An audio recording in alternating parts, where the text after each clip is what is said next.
오늘 본문 말씀은 이제 에베소서 3장 1절부터 13절까지 말씀을 저희가 오늘 보도록 하겠습니다. 혹시 나눠드린 그 아웃라인을 못 받으신 분들은 꼭 챙기셔서 한번 같이 제가 이렇게 슬라이드를 보여드릴 때마다 같이 보시면 좋을 것 같아요. 에베소서 3장 1절부터 13절까지 말씀 우리 다 같이 한 목소리로 읽어보시겠습니다. 시작. 이러므로 그리스도 예수의 일로 너의 이방인을 위하여 갇힌 자 된 나 바울이 말하거니와 너희를 위하여 내게 주신 하나님의 그 은혜의 경륜을 너희가 들었을 터이라. 곧 계시로 내게 비밀을 알게 하신 것은 내가 먼저 간단히 기록함과 같으니 그것을 읽으면 내가 그리스도의 비밀을 깨달은 것을 너희가 알 수 있으리라. 이제 그의 거룩한 사도들과 선지자들에게 성령으로 나타내신 것 같이 다른 세대에서는 사람의 아들들에게 알리지 아니하셨으니 이는 이방인들이 복음으로 말미암아 그리스도 예수 안에서 함께 상속자가 되고 함께 지체가 되고 함께 약속에 참여하는 자가 됨이라. 이 복음을 위하여 그의 능력이 역사하시는 대로 내게 주신 하나님의 은혜의 선물을 따라 내가 일꾼이 되었노라. 모든 성도 중에 지극히 작은 자보다 더 작은 나에게 이 은혜를 주신 것은 측량할 수 없는 그리스도의 풍성함을 이방인에게 전하게 하시고 영원부터 만물을 창조하신 하나님 속에 감추어졌던 비밀의 경륜이 어떠한 것을 드러내게 하려 하심이라. 이는 이제 교회로 말미암아 하늘에 있는 통치자들과 권세들에게 하나님의 각종 지혜를 알게 하려 하심이니 곧 영원부터 우리 주 예수 그리스도 안에서 예정하신 뜻대로 하신 것이라. 우리가 그 안에서 그를 믿음으로 말미암아 담대함과 확신을 가지고 하나님께 나아감을 얻으니라. 그러므로 너희에게 구하노니 너희를 위한 나의 여러 환난에 대하여 낙심하지 말라. 이는 너희의 영광이니라. 아멘. 하나님 말씀입니다. 이제 저희가 에베소서를 통해서 교회는 무엇인가에 대해서 배우고 있습니다. 이제 교회의 기반이 3장, 1장, 2장을 통해서 그리고 3장을 통해서 교회의 기반이 이제 거의 완성 단계에 도달했습니다. 이렇게 빌딩을 보시면 건물을 지을 때, 건물을 건축할 때 기반 공사를 하잖아요. 그러면은 우리가 지나가면서 저게 뭘 짓는지, 뭘 어떻게 짓는지 알 수가 없잖아요. 그렇죠? 왜냐하면 거기 그냥 뭔가 일이 벌어지고 있는데 거기 도대체 어떤 빌딩이 들어설지 잘 모릅니다. 그런데 어떤 컨스트럭션 사이트에 가면, 어떤 공사 장소에 가면 거기에 이렇게 큰 팻말이 붙여가지고 Future Home of 그래가지고 뭐 이제 거기에 세워질 빌딩이 소개가 되고, 그리고 또 조금 더 친절한 곳은 그 도면 있죠. 그 빌딩이 어떻게 생길 건지 거기에다 그림을 꽂아 놓습니다. 그래서 아직은 지어지지 않았지만 이런 빌딩이 여기 들어서는구나. 그 빌딩에 대한 용도도 알게 되고 그 빌딩에 대한 모습도 알게 됩니다. 사도 바울이 이제 기반 공사를 하면서 3장에는 어떠한 이제 일을 해주시냐면, 3장에는 아까 말씀드린 것처럼 이 빌딩이 어떤 빌딩이고 어떤 용도에서 사용될 거다라는 것을 이제 우리에게, 그리고 또 보는 사람들에게 그걸 알려주는 그런 작업을 하는 게 바로 3장입니다. 교회는 무엇인가 잠깐 복습하겠습니다. 그래서 이제 1장부터 3장까지가 교회의 아이덴티티, 교회의 정체성을 말한다고 제가 말씀드렸는데, 에베소서 1장에는 주로 어떤 내용을 다루냐면, 교회는 그리스도 안에서 영적 축복을 받은 자들의 모임이다. 그래서 영적 축복을 어떻게 받았느냐? 먼저 하나님이 택하시고, 그렇죠? 창세전부터 이미 택하셔서 뜻을 정하시고 그들을 택하셨고, 그리고 그들을 죄에서 건지셨고 구속했고요. 그리고 예수님과 연합을 시켰다고 1장에는 그렇게 정리가 되어 있고요. 그리고 또 더 나가서는 그 교회는 부르심을 받은 자들의 모임, 소집된 모임이에요. 그러니까 이 교회 그러면 영어로 그 헬라어로 ecclesia 그러거든요. ecclesia 그런 단어는 뭐냐면 called out ones. 소집된 사람들을 뜻하는 거예요. 그래서 특정한 목적을 가지고 소집된 정치적인 의미를 사실 가지고 있습니다. 그래서 소집되어서 그 소집한 사람의 그 기관의 룰을 따르고 거기에 물론 그러니까 예를 들어서 저희가 만약에 군대에 입대하게 되면 미국에 살지만 그 군에 적용되는 룰을 따라야 하듯이 하나님이 교회를 소집했다라는 것은 우리는 세상에 아직도 살고 있지만 하나님이 특별히 따로 떼어서 특별한 목적을 가지고 하나님의 법에 따라 천국 나라 시민처럼 살아간다라는 것입니다. 그래서 우리는 그렇게 부름을 받고 또 성도라는 아이덴티티를 저에게 주셨는데 그냥 성도님 그 정도가 아니라 세인트, 거룩한 자. 예, 거룩한 자예요, 여러분. 저도 거룩한 자고 여러분도 거룩한 자고 거기에 맞게끔 얼마나 우리가 생활을 했습니까? 여러분 거룩한 자라고 불림을 받을 만큼 거기에 직책에 부끄러움 없이 여러분 사셨습니까? 이번 주도? 저는 못 그런 것 같습니다, 솔직히. 그렇지만 내가 한 것, 내가 하지 못한 것 때문에 거룩한 것이 아니라 예수 그리스도의 거룩함으로 말미암아 우리는 거룩함을 얻었고 거룩한 자라라고 칭함을 받습니다. 그리고 우리는 믿는 자로서 예수 안에 있는 모든 능력을 우리가 누릴 수 있다라는 것을 1장을 통해서 공부를 했고 그래서 이제 제가 지난주에도 보여드렸듯이 이제 예수님 바깥에 있었던 사람들은 그 모든 은혜에 벗어난 사람이고 멸망하는 사람들이고 소멸하는 자들입니다. 그렇지만 예수님의 은혜로 말미암아 이렇게 한 사람씩 그 예수님 안으로 들어오게 되는 모습을 우리가 보았죠. 그래서 이것이 지지난주에 예수님의 하나님의 걸작품 그래서 이걸 탁 플립했을 때 어떤 모형이 나오냐면 교회.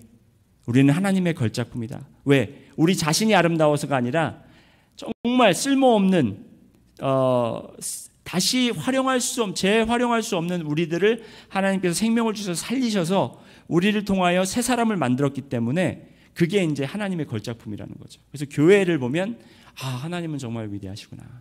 그럼 이제 감탄사가 나와야 된다는 거죠. 그래서 1장을 통해서 우리가 그걸 배웠고 2장은 예수님 밖에 거해서 소망이 없는 자들이었는데 but God 그러나 하나님께서 예수 그리스도와 우리를 함께 살리셔서 우리를 new people 새로운 사람 여러분은 이제 헌 사람 과거의 사람이 아니라 새 사람 유대인들과 이방인들이 새로 연합해서 이제 유대인들 따로 이방인들 따로 남자 따로 여자 따로 잘난 사람 따로 못난 사람 따로 교육 받은 자 따로 안 받은 자 따로 한인 백인 흑인 따로가 아니라 하나님 안에 그리스도 안에서 모두 하나가 되어서 주님을 섬기는 그게 2장의 내용이었습니다. 오늘은 아까 말씀드렸듯이 이제 사도 바울이 이제 그게 다 밑에 깔려 있으니까 잘 안 보이잖아요. 그렇죠? 그렇지만 안 보이지만 그게 너무나 중요한 게 그게 딱 붙잡고 있기 때문에 그 위에다 뭐를 세워도 흔들림이 없는 거예요. 견고한 겁니다.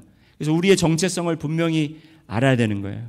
그래서 조금이라도 여러분이 이렇게 생활하시다가 내가 좀 잘났다라는 느낌이 드시면 그때 다시 기본으로 돌아가셔서 아니다. 나는 정말 쓸모없고 죽은 자였는데 예수님의 은혜로 다시 생명을 얻은 자다. 그렇게 이해를 하시면 됩니다. 오직 그리스도의 은혜 때문에 우리가 사는 것입니다. 그래서 이제 3장에는 어떤 도면을 그리냐면 1장부터 13절까지가 이제 그 전반 부분인데 사도 바울이 이제 본인의 이야기를 합니다. 사도 바울이 본인의 이야기. 그래서 본인이 어떻게 변했는지, 지금 어떠한 신분의 변화가 있고 어떠한 처지에 있는지에 대해서 설명을 하게 됩니다. 에베소서를 쓴 장소가 어디라고 그랬죠, 여러분? 어디서 사도 바울이 에베소서를 썼죠? 로마에 있는 감옥에서 4년 좀 넘게 있으면서 에베소서를 썼는데 여러분 감옥에서 누가 편지를 여러분에게 썼다고 생각을 해보십시오. 받는 입장에서 어떻겠습니까? 아유 참 저 사람 안 됐네. 불쌍한 마음도 들고 또 이 편지에 좀 신용이 떨어질 수도 있겠죠. 그렇죠? 그리고 세 번째는 두려움도 있겠죠. 나도 또 바울처럼 저렇게 잘 믿다가 잘 섬기다가 나도 감옥 가면 어떡할까 하는 두려움이 있겠지만 그것에 대해서 이제 바울이 잘 설명을 해주고 있습니다. 그게 이제 오늘 볼 말씀이고 다음 주에 저희가 볼 것이 이제 후반 부분인데 3장 후반인데 그것은 이제 사도 바울이 매일 빠짐없이 성도들을 위해서 기도하는 기도를 적어놨습니다. 여러분 담임 목사님이 여러분을 위해서 어떤 기도를 하고 계신지를 여러분이 아시면 그것이 축복이겠습니까? 그것이 저주겠습니까? 축복이죠. 예. 담임 목사님이 여러분을 위해서 어떤 기도를 하고 계시는지, 근데 사도 바울이 성도들을 위해서 어떤 기도를 하고 있는지 그가 여기에 정확하게 자세하게 적고 있습니다. 예. 왜? 그것이 교회의 기반이 되기 때문에. 그것이 바로 사도 바울이 교회를 위한 교회가 어떤 모습이 됐으면 하는 희망사항이고 바람이고 하나님의 뜻이기 때문에 그것을 확인해야 될 필요가 있습니다. 자, 그래서 사도 바울의 신분을 한번 보시겠습니다. 사도 바울의 신분을 보면 아까 말씀드렸듯이 사도 바울은 지금 감옥에 갇혔다고 그랬습니다. 이방인들을 위해 갇힌 자. 1절 말씀에 보면 이러므로 그리스도 예수의 일로 너희 이방인을 위하여 갇힌 자 된 나 바울이 말하거니와. 자기가 갇혔다는 것에 대해서 전혀 부끄러움이 없이 오히려 그것을 자랑스럽고 그것을 기쁘게 여기는 것을 여기서 볼 수 있습니다. 나는 갇힌 자가 되었다. 누구를 위하여? 이방인들을 위하여, 너희들을 위하여 갇힌 자가 되었다. 에베소에 있는 교인들을 위해서 내가 갇혔다고 그랬습니다.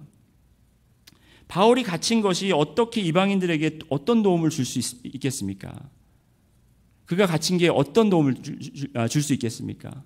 자, 계속해서 말씀 보시겠습니다. 2절을 보시면 너희를 위하여 내게 주신 하나님의 그 은혜의 경륜, 다시 말해서 하나님의 플랜, God's plan, 하나님의 그 은혜의 계획을 너희가 이미 들었을 터이라. 곧 계시로 내게 비밀을 알게 하신 것은, 그러니까 하나님이 바울에게 비밀을 알려주셨어요. 그 비밀을 알게 해주셨고 내가 먼저 간단히 기록함과 같으니, 그래서 벌써 그들이 그 소식을 들었기 때문에 그 비밀이 무엇인가에 대해서는 알고 있습니다. 그래서 4절에 그것을 읽으면 내가 그리스도의 비밀을 깨달은 것을 너희가 알 수 있으리라. 그래서 이제 5절에 가면 이제 그의 거룩한 사도들과 선지자들에게 성령으로 나타나신 것 같이 다른 세대에서는 사람의 아들들에게 알리지 아니하셨으니, 이 비밀이 그 바울이 깨닫기 전에는 알려지지 않았던 사실인 거예요. 근데 이 비밀이 무엇이냐? 사도 바울이 지금 이 본문 말씀에서 비밀이라는 단어를 미스터리라는 말을 한 4번 정도 하거든요. 근데 이 말을 왜 반복해서 되풀이해서 하는 이유가 뭐냐면, 이것을 그 전 사람들은 알지 못했다라는 거예요. 그 전 사람들은 누구를 이야기합니까? 성령님이 오시기 전, 하나님이 사울을 다메섹에 가는 길에서 만나시기 전, 하나님이 베드로를 그 옥상에서 고넬료에게 보내시기 전, 그 전까지는 이 비밀을 깨닫지 못했어요. 이 비밀이 뭐냐면 하나님께서 이 복음을 예수 그리스도를 이 땅에 보내셨는데 그 옛 땅에 보내신 이유가 이스라엘 백성만을 위함이 아니고 온 이방인들과 온 땅과 온 세계 사람들을 위해서 보내셨다라는 그 비밀이에요. 더 구체적으로 6절에 보시면 이는, 다시 말해서 그 비밀은 이방인들이 복음으로 말미암아 그리스도 예수 안에서 함께 상속자가 되고 함께 지체가 되고 함께 약속에 참여하는 자가 됨이라. 아멘. 이거는 여태까지 저희가 1장과 2장에서 계속 봐온 사실이죠. 그렇죠? 그래서 이방인들도 이제 형제가 되고 이방인들도 예수 그리스도 안에서 유대인들과 함께 상속자가 되고 함께 한 몸이 되어서 하나님이 약속하신 그 구원에 참여하는 자가 됐다. 바로 이것이 비밀이라는 것입니다. 우리한테는 이게 크게 비밀로 다가오지가 않아요. 하지만 이때는 엄청난 비밀이었다라는 것입니다. 이것이 엄청난 비밀이었다는 것입니다. 그래서 이 비밀의 소식을 전하기 위해서 여러분, 이 비밀을 아직도 모르는 사람들이 있기 때문에 이 비밀을 알리다가 같은 유대 백성들이 시기와 질투를 하게 되고 그들에게 미움을 사게 되고, 또 이방인들은 이 비밀을 알려주니까 고맙다고 환영하면서 받습니까? 아닙니다. 돌로 쳐서 죽이려고 그러고 막 학대하고, 그죠? 감옥에 쳐놓고, 그러한 핍박을 당하면서도, 그러한 트리트먼트를 받으면서도 사도 바울은 이 비밀을 알리기 위해서, 전혀 피도 한 방울 섞이지 않은 이방인들을 위해서 그는 그동안 정말 하나님이 그를 만나주시고 예수님이 그를 만나주시고 그를 부르셔서 이 복음의 선교사로 부르신 그 순간부터 지금까지 감옥에 있으면서도 한 시간도 그는 쉬지 않았다는 것입니다. 그 복음을 위해서, 그 비밀을 나눠주기 위해서, 알려주기 위해서 그는 쉬지 않고 달려왔다는 것입니다.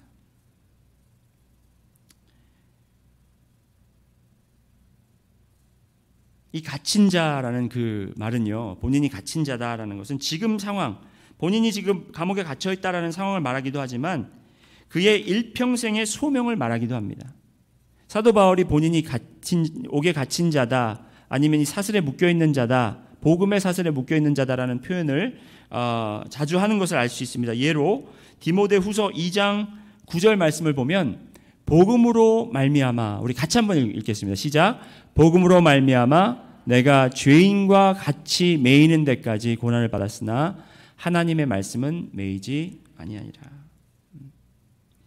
복음으로 말미암아 내가 죄인과 같이 매이는 데까지 고난을 받았으나 하나님의 말씀은 매이지 아니하니라. 감옥이 비록 그를 철장에 가둬두고 그가 복음을 나가서 전할 수 없는 상황이지만 하나님의 말씀, 복음은 막을 수가 없다라는 뜻입니다.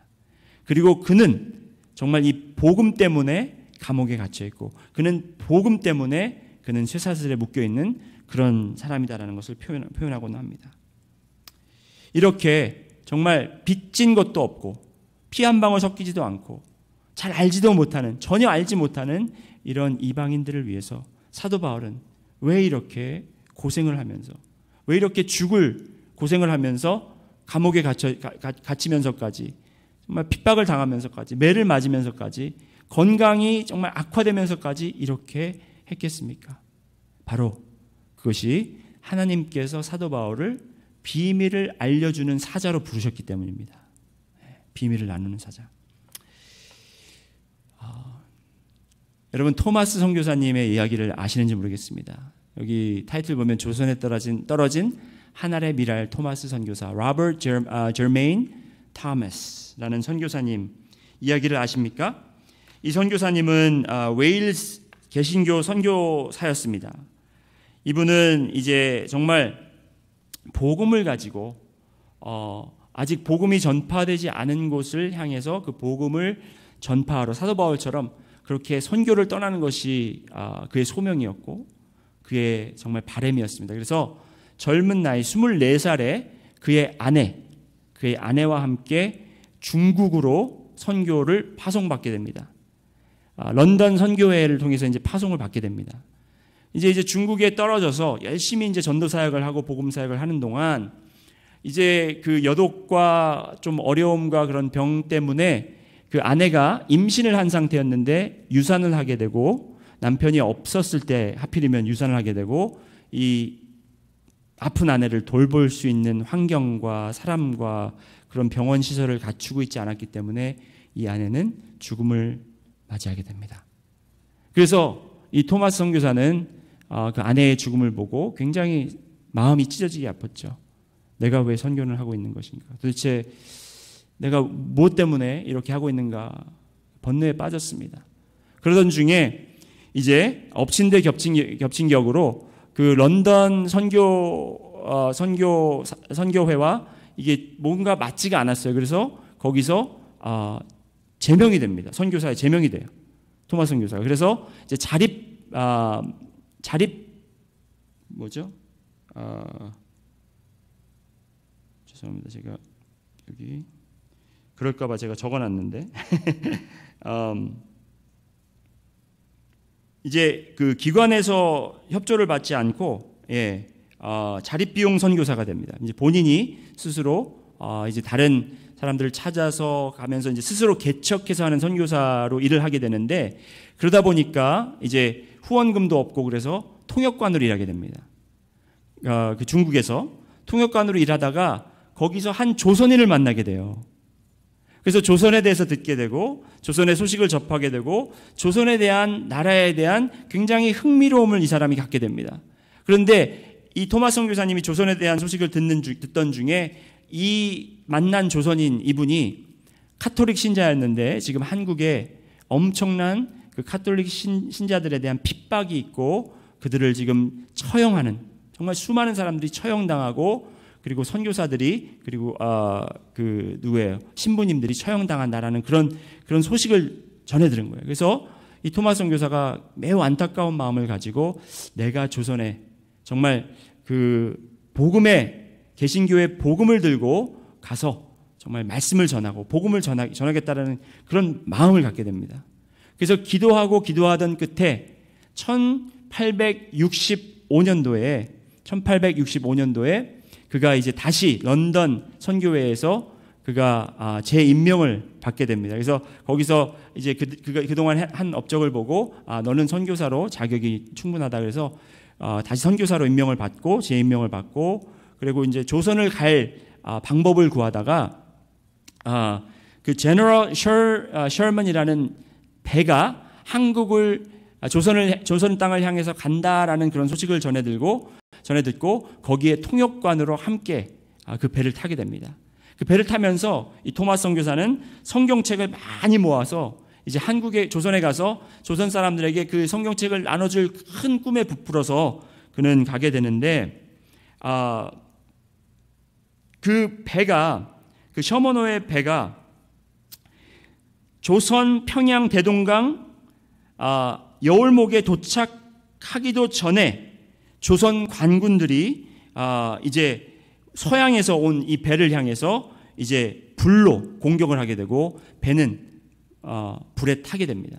그래서 이제 불에 타니까 이제 거기 배 안에 있었던 모든 사람들이 밖으로 뛰어나오게 되고 그 뛰어나온 사람들을 이제 창과 칼로 조선 군관들이 다 죽이는 그런 사건이 있습니다. 토마스 선교사님 역시 그 가지고 온 성경책을 다 챙기진 못하고 성경책 단 한 권만을 챙겨서 배에서 물로 뛰어내리게 되는데, 뛰어내리자마자 조선 관군을 한 명을 만나게 되고 그 사람이 그 자리에서 그 토마스 선교사를 창을 찔러서 그 토마스 선교사는 죽게 되는데, 죽기 바로 전에 이제 마지막 숨을 거두기 전에 이 가지고 있던 성경책을 그 자기를 창을 찌른 그 군사에게 전달하게 됩니다. 여기 성경책이 있는데 이 성경책을 꼭 읽으라고, 물론 한국말이 조선말이 능통하지 않았기 때문에 어떻게 의사표현을 했는지는 모르겠지만 아마 영어로 했을 것 같아요. 왜냐하면 그 창을 찌른 사람이 알아듣지는 못했는데 그 표정, 그 선교사가 전해준 책을 전해주면서 그 표정, 온유한 표정, 그리고 평안한 표정, 그 표정을 바라보면서 그가 찔렀지만 뭔가 깨림직하고 그 찌르고 나서 며칠 지나고 몇 달이 지나고 나서도 정말 잊혀지지 않는 그런 모습을 그가 간직하고 있었습니다. 그러다가 어느 날 그 성경책을 펴서 읽게 되고 결국에는 그 군관이, 토마스 선교사를 직접 찌른 그 군관이 그 성경을 통해서 예수 그리스도를 영접하고 그 삶을 주님께 드리는 그런 놀라운 사건이 있습니다. 그래서 그것이 씨앗이 되어서 이제 교회들이 많이 개척이 되고 그 토마스 선교사를 찌른 분 이름이 박춘권이라는 분인데, 그분이 이제 장로님이 되셔서 이제 토마스 선교사님에 대한 이야기, 그가 복음을 위하여 낯선 땅에 와서 정말 한번 꿈도 펼쳐보지 못하고 숨을 거둔 이야기, 그렇지만 하나님께서 그 뜻을 아시고 본인도 생명을 주시고 또 그것을 통해서 여러 사람들에게 생명을 주신 이야기를 하면서 복음을 전했다라는 그런 이야기가 기록되어 있습니다. 이렇게 생판 아무 관계가 없는 사람들에게 복음을 전하기 위해서 목숨을 바치는 이런 순교자들이 있었기 때문에 지금 여러분과 저도 이렇게 신앙생활을 할 수 있는 것입니다. 이분이 박춘권이라는 장로님. 그래서 그것을 우리가 분명히 그것이 정말 사도 바울이 본인의 신분이 왜 갇혀 있는 자라고 표현했는가를 우리가 분명히 알아야 된다는 것입니다. 교회 역시, 여러분 역시 우리도 무엇 다른 것에 갇혀 있고 다른 것에 사로잡혀 있는 것이 아니라 완전히 복음에 우리가 사로잡혀 있고 복음에 갇혀 있는 우리들이 되어야 된다는 것입니다. 두 번째로 우리가 비밀에 대해서 두 번째로 사도 바울이 비밀에 대해서 이야기를 하고 있습니다. 아까도 말씀드렸지만 5절부터 이제 그의 거룩한 사도들과 선지자들에게 성령으로 나타내신 것 같이 다른 세대에서는 사람의 아들들에게 알리지 아니하셨으니 이는 이방인들이 복음으로 말미암아 그리스도 예수 안에서 함께 상속자가 되고 함께 지체가 되고 함께 약속에 참여하게 되는 자가 됨이라. 전 세대는 알지 못했지만 이 비밀이 거룩한 사도들과 선지자들에게 성령으로 알려주셨음을 5절에 이야기하고 있고 6절에는 이방인들이 복음으로 말미암아 그리스도 예수 안에 함께 상속자가 되고 함께 지체가 되고 함께 약속에 참여하는 자가 된다고 그렇게 성경은 말하고 있습니다. 이 비밀이라는 것은요, 이방인들을 그리스도 안으로 속하게 하셔서 예수님 밖에 있는 사람들을 그리스도 안으로 속하게 하셔서 온 인류를 구원하시고자 하는 하나님의 계획이, 그러니까 하나님의 비밀이 뭐냐면 지금 말씀드리는 이거예요. 하나님의 걸작품을 통해 이루는 것. 이 세 가지를 정리해 보면 하나님이 모든 인류를 구원하시기 원하시잖아요. 그렇죠? 그게 계획인 거예요. 그런데 누구를 통해 하시느냐? 누구를 통해 하시느냐? 교회를 통해 하신다라는 겁니다. 여러분 저를 한번 보세요. 제 눈을 한번 보시고요. 자, 이건 중요한, 왜냐하면 이게 하나님께서 내려주시는 임무이기 때문에 여러분이 보셔야 되는 거예요. 교회는 무엇이다? 교회는 우리가 와서 예배드리는 장소다? 맞습니다. 교회는 성도들이 교제하는 곳이다? 맞습니다. 하지만 더 중요한 게 있습니다. 교회는 무엇이냐? 이방인들이 그리스도 안에 속해서 예수 밖에 있었던 우리들이 예수 안에 속하였기 때문에 하나님이 이제 온 인류를 구원하시고자 하는 하나님의 계획이 이 교회를 통해서, 여러분을 통해서 이루어지는 것이 하나님의 계획이라는 것입니다. 어떻게 이루어지느냐, 어떻게 할 수 있느냐, 그거는 정확하게는 알 수 없습니다. 하지만 그것이 하나님의 계획인 것이에요. 하나님이 그 약속을 통해서 예수님을 보내셨고 예수님을 통해서 교회를 세우셨고 성령님을 보내서 그 교회의 성도들을 세우셨는데 그 성도들을 통해서 하나님의 계획이 이루어지게끔 하는 게 하나님의 계획이라는 것입니다. 바로 그것이 온전한 비밀이라는 것이에요. 자, 그게 비밀이고 두 번째 M은 일꾼입니다. 일꾼 따라해 보실까요? 일꾼. 에베소서 3장 7절 말씀에 보면 이 복음을 위하여 그의 능력이 역사하시는 대로 내게 주신 하나님의 은혜의 선물을 따라 내가 일꾼이 되었노라. 일꾼이 되었노라. 그러면서 본인을 사도가 되었다, 목사가 되었다, 선교사가 되었다 그렇지 않고 선지자가 되었다 그렇지 않고 일꾼이 되었다고 이야기하고 있습니다. 자, 이제 보세요. 미스터리가 있습니다. 미스터리, 비밀이 있고 이제 미니스터, 일꾼이 있습니다. 일꾼이라는 뜻이 바로 그거거든요. 헬라어로는 다이아코노스.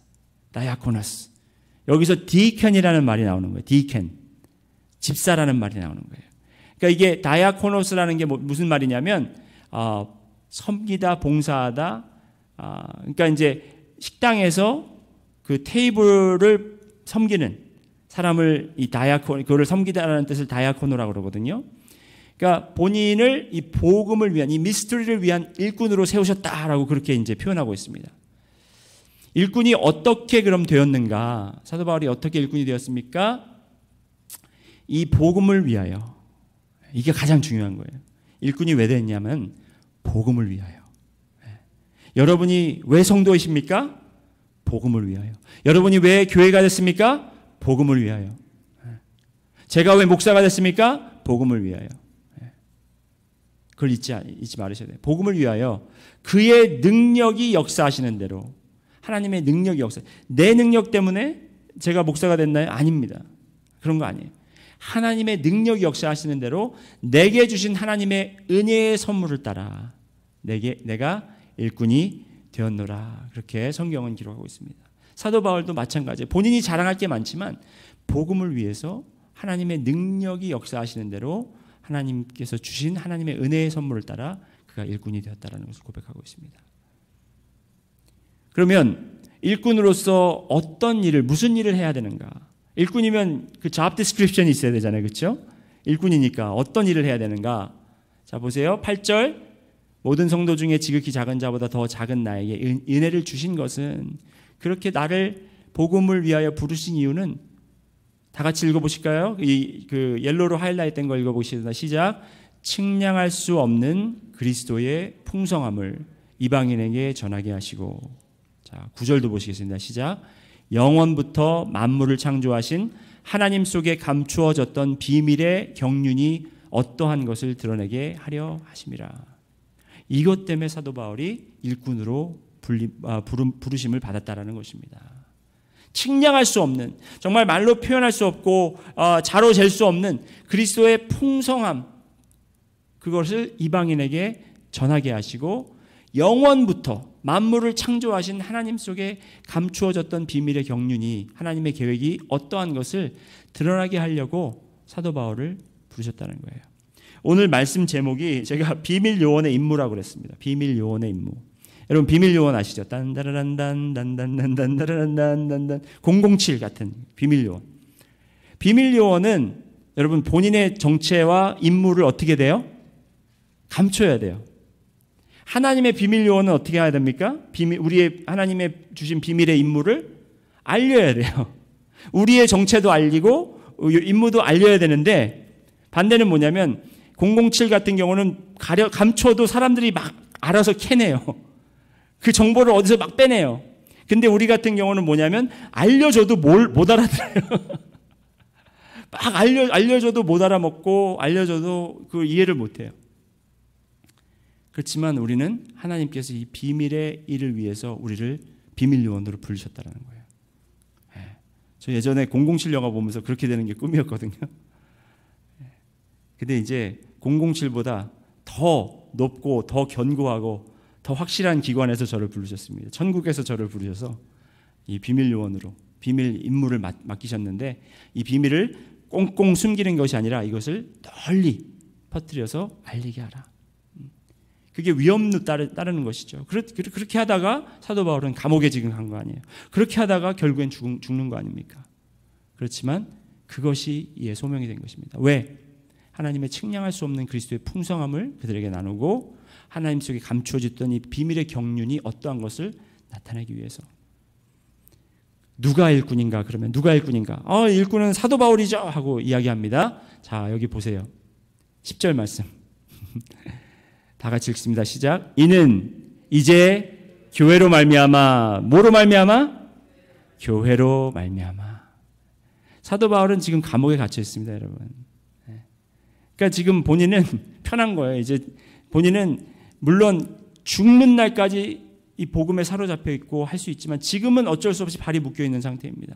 그렇기 때문에 에베소서 교회에 당부하는 것, 에베소서 교회에 말하는 것은 나만 믿고 있지 말아라. 나는 한 사람이다. 내가 혼자 돌아다녀봤자 얼마나 돌아다니고 내가 혼자 교회를 개척해봤자 몇 개를 할 수 있겠느냐. 하지만 이제는 교회로 말미암아 하늘에 있는 통치자들과 권세들에게 하나님의 각종 지혜를 알게 하려 하십니다. 이게 교회의 임무라는 거예요, 여러분. 목회자의 임무, 선교사의 임무? 아니에요. 교회의 임무. 교회의 임무. 우리 교회는 왜 선교 안 해요? 왜 안 하냐면 당신이 안 하시니까. 우리 교회 왜 전도 안 해요? 당신이 안 하시니까. 이건 교회의 임무라는 겁니다. 교회의 임무. 자, 이제 사역을 보시겠습니다. 어떠한 사역을 하냐? Mystery, minister, 이제 mystery가 비밀이 있고 그 비밀 요원이 있고요. minister가 있고 그다음에 이제 ministry, 이제 그 사역이 있습니다. 어떠한 임무인지. 10절 말씀에 아까 보셨듯이 하늘의 통치자들과 권세들에게 지혜를 알리는 일이라고 이제 표현하고 있습니다. 교회로 말미암아 하늘에 있는 통치자들과 권세들에게 하나님의 각종 지혜를 알게 하려 하십니다. 여기 하늘에 있는 통치자들과 권세들이 누굽니까? 여러분? 누구라고 생각하세요? 이 똑같은 표현이 에베소서 6장 12절에도 있습니다. 우리의 씨름은 혈과 육을 상대하는 것이 아니요 통치자들과 권세들과 이 어둠의 세상 주관자들과 하늘에 있는 악의 영들을 상대함이라. 하늘에 있는 통치자와 권세자들이 좋은 사람들이 아니에요. 이 세상을 지배하고 있는 사람들. 이 세상에 누구죠? 사탄과 그의 영들. 그들이 이 세상의 악한 영향력을 지금 이렇게 펼치고 있는 거예요. 그것을 우리가 교회가 지혜로 맞서 싸워야 되는데, 자 보세요 여러분. 하늘의 통치자들과 권세들에게 지혜를 알리는 일인데, 그 지혜가 뭐냐면 먼저 우리가 이 통치자들과 권세들이 생각하는 지혜를 알아야 되는데, 그 지혜는 세상의 지혜예요. 따라해 보십니다. 세상의 지혜. 세상의 지혜는 어떻게 할 수 있냐면 마태복음 4장에 예수님께서 광야로 들어가셔서 40일 동안 금식하시고 금식을 마치시면서 이제 시험을 받잖아요. 사탄한테 시험을 받으시는데 그 시험을 보면 정확하게 이 세상이 어떤 지혜를 가지고 어떠한 영향력 안에 살고 있는지를 알 수 있습니다. 첫 번째 시험이 뭐죠? 이 돌을 변하게 해서 떡으로 만들어라. 이 떡이 뭘 말하냐면 인간들의 기본적 필요한 거. 그건 당연히 필요하잖아요. 우리 당연히 뭐 집도 사야 되고, 그러니까 예수님이 그런 표현한 거 있잖아요. 어떤 한 부자가 잔치를 열었는데, 잔치에 초청했는데, 그 잔치에 오지 못하는 이유가 장가 가야 하고, 소도 사야 하고, 논과 밭에 나가서 할 일은 많아, 내 어이하리 죄송해요 그러잖아요. 왜? 할 일이 있으니까. 내가 지금 의식주를 해결해야 되는데, 교회는 내가 지금 살아야 되는데, 코로나 바이러스 때문에 내가 살아야 되는데 어떻게 교회에 나올 수 있겠습니까? 어떻게 성경 공부할? 그래서 여러분들은 정말 이거를 넘어선 분들이에요. 세상의 죄를. 그 다음에 두 번째가 뭐냐면 네가 정말 하나님의 아들이거든. 여기서 뛰어내리면, 높은 곳에서 뛰어내리면 천군 천사가 너를 받으리라 그러잖아요. 그러니까 너 하나님의 아들이잖아. 그게 너의 신분이잖아. 그 신분과 지위. 세상의 방법은 내가 높은 데 가야 결국에 내가 높아져야만 사람들이 나를 존중해주고 나를 높이 올려다 봐주고 이렇다고 생각을 합니까? 그게 세상의 지혜예요. 그래서 자꾸 우리는 올라가려고 하고 높이 지려고 하고 높이 쌓으려고 합니다. 여기에 맞서 싸워야 되는 거예요. 그 세상의 지혜를 우리가 알려줘야 되는데, 그 다음에 마지막으로 업적입니다.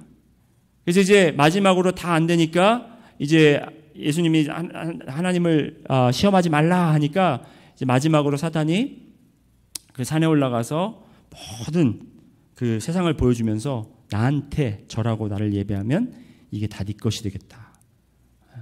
네가 가질 수 있다. 네가 소유할 수 있다. 내가 가진 소유, 내가 취한 업적. 이게 뭐냐면 예수님께서 바로 세상을 다시 하나님의 것으로 돌려놓으려고 오셨잖아요. 하나님의 세상을 redeem, 구속하게 하러 오셨기 때문에 그 업적을 이루어야 되는데 사단이 그걸 알고 미리 선수쳐서 나한테 절하면 내가 이거 줄게 이야기한 거예요. 근데 거기에 절하지 않고 오직 경배하고 예배받을 자는 하나님 한 분이시다라고 그렇게 말씀으로 시험을 이기는 것을 보았듯이, 우리가 이 세상의 지혜는 뭐냐면 가장 기본적인 인간들이 필요로 하는 이 기본적인 것들, 그리고 인간들이 높이 사는 이 신분과 지위, 뭐 학업 막 그런 거 있잖아요. 타이틀, 그리고 내가 쌓은 업적들, 이런 것들 때문에 자꾸 여기에 말려서 이런 사람들을 시기하고 이런 사람들을 내가 우러러보고 나도 그렇게 되고 싶고 그런 마음이 있는데, 복음의 지혜는 무엇이냐면 갈라디아서 6장 14절과 2장 20절에 정확하게 나와 있습니다. 복음의 지혜는 무엇이냐? 첫 번째 갈라디아서 6장 14절 말씀 보시겠습니다. 시작. 다시 같이 읽겠습니다. 시작. 그러나 내게는 우리 주 예수 그리스도의 십자가 외에 결코 자랑할 것이 없으니 그리스도로 말미암아 세상이 나를 대하여 십자가에 못 박히고 내가 또한 세상을 대하여 그러하니라. 여러분, 우리는 이미 죽은 자였습니다. 그렇지만 우리가 다시 산 이유는, 우리를 다시 살리신 이유는 이 세상에서, 이 어두운 세상에서 다시 들어가서 잘 먹고 잘 살아라, 그게 아니고 우리는 이제 새로운 사람들이 되어서 우리는 천국을 소망하고 우리는 천국을 갈망하고, 그래서 이 세상에 속하지 않고 오직 우리가 자랑할 수 있는 것은 내가 가진 지식, 내가 가진 경험, 내가 가진 잘난 것들이 아니라 오직 십자가만이 나의 자랑이 되고 오직 십자가만이 나의 소망이 되는 그런 사람들이 된다는 것입니다. 그래서 갈라디아 22장 20절에 내가 그리스도와 함께 십자가에 못 박혔나니 그런즉 이제는 내가 사는 것이 아니요 오직 내 안에 그리스도께서 사시는 것이라. 이제 내가 육체 가운데 사는 것은 나를 사랑하사 나를 위하여 자기 자신을 버리신 하나님의 아들을 믿는 믿음 안에서 사는 것이라. 세상의 지혜와 맞서서 사는 교회는 세상처럼 막 이렇게 화려한 빌딩을 세워놓고 그 안에 모든 이 세상의 프로그램들을 도용해서 그렇게 하는 교회가 아니에요. 정말 주님 앞에서 십자가 밑에서 겸손한 사람들, 내가 죽을 수밖에 없었고 나의 잘난 것이 무엇이냐, 이것들은 다 정말 하나님 앞에서 다 rubbish, 똥이다. 이건 다 똥 같은 것이다. 이건 다 고물 같은 존재들이다. 내가 오직 자랑할 것은 하나님뿐이고 내가 사는 것이 아니고 나는 이미 주님 안에서 주님과 함께 죽었고 그리스도와 함께 살았기 때문에 나를 통해서 그리스도 예수가 살아나는 것. 내 의지대로 사는 것이 아니라 그리스도의 의지대로, 그리스도의 뜻대로 그렇게 사는 성도들이 한 사람 한 사람이 되고 그분들이 연합하고 그리고 함께 공동체를 이루어서 우리가 정말 하나님의 걸작품처럼 살아갈 때 주님의 영광의 빛이 이 세상에 비치겠고 그리고 많은 사람들이 그 교회를 보고 저 교회는 정말 하나님의 작품이구나 라는 것을 알 수 있다는 것입니다.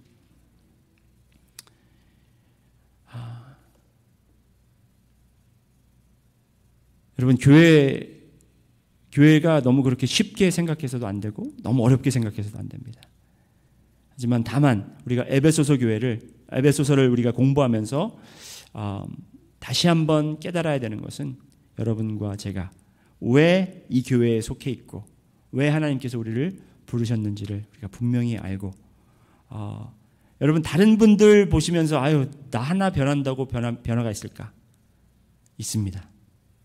나 한 명이 변함으로 인해서 다른 한 사람이 또 변할 수가 있고, 그 조그만 변화, 그 느린 속도의 변화들을 통해서 그것이 결국에는 정말 산불처럼 확 번져서 이 성도들이, 그러니까 부흥에 와서 우리가 기도하고 막 성령의 불 받고 그런 것도 중요하지만 더욱더 중요한 것은 말씀 안에서, 복음 안에서 우리가 다시 우리 삶을 재정비하고 우리 삶의 목표를 다시 한번 재검토해서 여러분, 하나님의 비밀, 그 비밀의 경륜, 하나님의 비밀의 경륜 아셨죠? 그 계획을 아셨기 때문에 이제 여러분들이 미니스터인 거예요.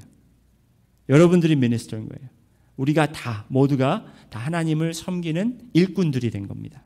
일꾼들이 됐는데 어떤 사역하는지, 무엇을 하는지 오늘 말씀을 통해서 또 보았습니다. 그래서 이런 사역들 나가서 막 뭘 하는 게 아니에요.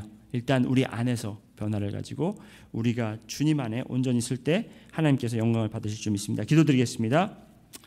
사랑해 주님, 감사합니다. 오늘 또 이렇게 말씀을 통해서, 에베소서를 통해서 저희가 어떤 교회가 되어야 되는지 주님 저에게 말씀 나눠주셨습니다. 주님, 그냥 듣고 끝나는 것이 아니라 정말 이 말씀에 우리가 헌신될 수 있도록 도와주시옵소서. 이 말씀에 우리가 결단을 내리고 정말 우리의 삶을 주님께 온전히 드릴 수 있도록 인도하여 주시옵소서. 주님, 이 말씀이 오랫동안 저희 안에서 보존되기를 원합니다. 주님, 그래서 이것들이 다 정리가 잘 돼서 우리가 주님이 원하시는 그런 교회가 될 수 있도록 인도하여 주옵시고 그런 교회가 돼서 주님께 영광 돌리게 하여 주시옵소서. 감사드리며 예수님 이름으로 기도드렸습니다. 아멘. 주님 가르쳐 주신 기도로 모든 예배 마치겠습니다. 하늘에 계신 우리 아버지여, 이름이 거룩히 여김을 받으시오며 나라의 마옵시며 뜻이 하늘에서 이루어진 것 같이 땅에서도 이루어지다.